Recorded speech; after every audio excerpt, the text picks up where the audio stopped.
Police say they shot and killed a man this afternoon after he threatened people with a gun in Scripps Ranch. It happened just after noon near Angelique Street and Cypress Canyon Road east of Interstate 15. And that's where we find ABC 10 News anchor Max Goldwasser with what we know so far in the investigation. Max.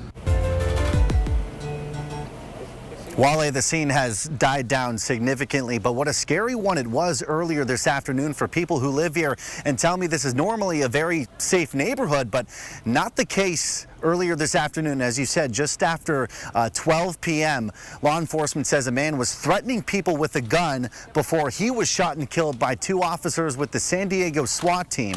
Now, the San Diego County Sheriff's Office is taking over the investigation, and earlier this afternoon we spoke with Lieutenant Patrick Fox, and he says SDPD officers responded just after noon to the scene on Angelique Street, about a block west from where I'm standing right now, after reports of a 59-year-old man was pointing a semi-automatic pistol at people in the area. First, we're told that construction workers who left the scene safely, but then Fox says the suspect pointed his gun at a pest control worker who feared for his life and was forced to take cover in the back of his own van. SDPD officers gave several commands to the suspect. We're told he did not follow any of them, and a witness who lives just down the street described to me what that moment was like. I heard lots of screaming, get down, put your gun down, put the gun down, and then that's when the helicopters were circling, and that's when I had heard them say, put your gun down, hands up, put your gun down, surrender and everything, but he still was not surrendering and he still was not listening.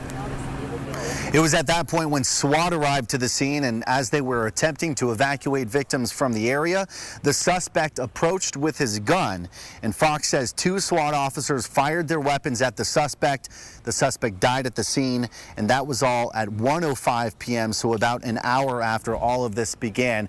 We still have a lot of questions here. Who is the suspect? Why was he out in the street waving his gun around at people in the first place? We do know, again, he was 59 years old, and we are told he lived in the area. The rest of those questions we hope to have answered in the coming days as the investigation continues. Live here in Scripps Ranch, Max Goldwasser, ABC 10 News.